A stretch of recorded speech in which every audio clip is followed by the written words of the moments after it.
Bonjour à tous. Alors aujourd'hui, je vous propose un petit atelier de vissage pour vous montrer quelques-unes des techniques qui existent pour visser correctement dans le bois. Donc l'une des premières, et je l'ai déjà réalisée, c'est de réaliser, avant de visser correctement dans le bois, un perçage au préalable avec une mèche de faible diamètre. Ici, on a du 3 mm. Donc cette technique de vissage est très bien expliquée sur la chaîne YouTube d'un de mes amis, les copeaux de Nico, que vous retrouvez donc ici en bas de vidéo. Donc vous réalisez un pré-perçage avec une mèche de 3 mm. Et ensuite, il faut choisir l'embout adapté. Donc maintenant, c'est assez facile de trouver ça dans les boîtes à embouts. Vous avez toujours une signalétique. Donc vous regardez l'empreinte qui correspond le mieux donc à la vis que vous avez entre les mains. Ici, on a du Posidrive. Et puis on teste dans sa boîte, à savoir l'empreinte qui tient le mieux dans votre vis. Ici on va prendre du numéro 2. Donc je l'adapte sur le porte-embout, voilà, puis sur la perceuse.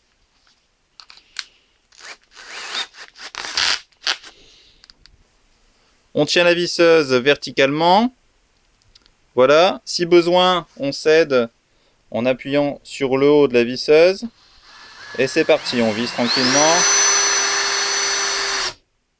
voilà. Donc vissage classique. Mais effectivement, pour certains bois, si on a une visseuse qui n'est pas très performante, on peut se retrouver avec une vis qui déplace là, qui n'est pas forcément agréable au toucher. Donc en fonction de ce qu'on souhaite et de la finition qu'on souhaite réaliser, on peut réaliser avec une petite fraise une cavité qui va permettre un meilleur enfoncement de la vis. Donc on adapte ce type de fraise. Donc à la visseuse, pareil, verticalement. Voilà. Donc on réalise ce fraisage. Donc vous voyez, ça réalise une petite cavité dans laquelle la vis va pouvoir se loger facilement.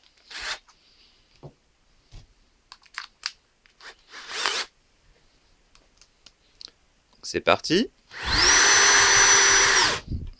Donc voilà.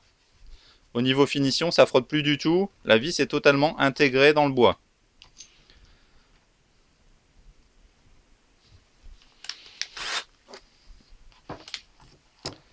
Donc troisième contrainte. Je veux réaliser donc un vissage pour fixer une pièce de bois de l'autre côté. Mais par exemple, je n'ai en ma possession que des vis de cette longueur. Donc vous voyez, la pièce de bois ne pourra pas tenir.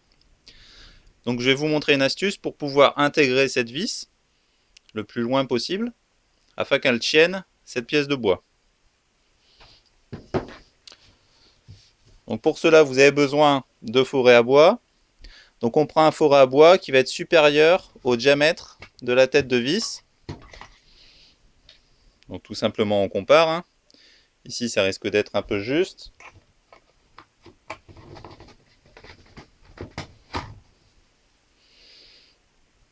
Voilà. Donc là, du 8 mm, on est bien.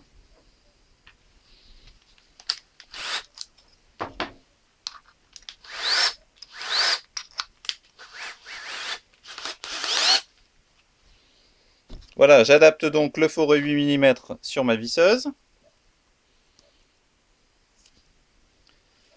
Afin de ne pas trop m'enfoncer dans le bois, je viens marquer la profondeur à laquelle je veux visser. Donc en scotchant voilà, de l'adhésif sur mon forêt. C'est parti. Je visse, je perce dans la pièce de bois.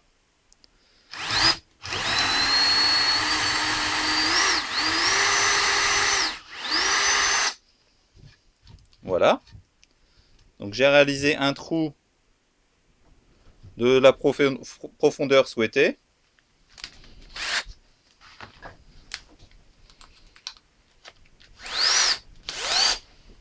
Donc je peux maintenant venir y adapter ma vis à l'intérieur.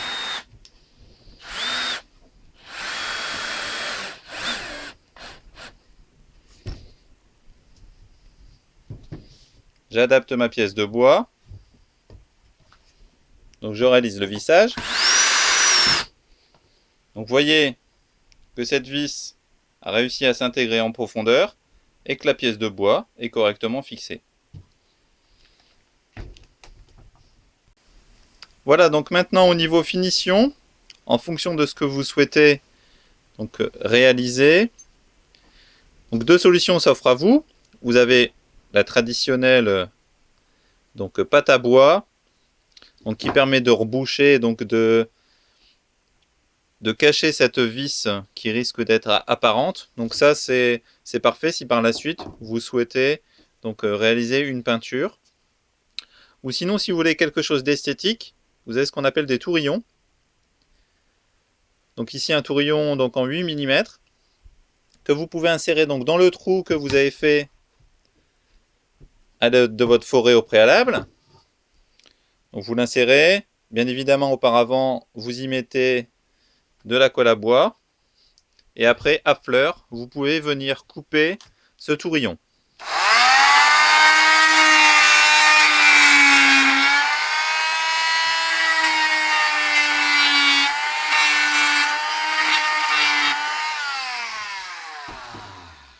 Voilà, donc pour avoir une finition ici à fleur de la pièce de bois. Voilà, mais écoutez, je vous souhaite une très bonne journée et à bientôt.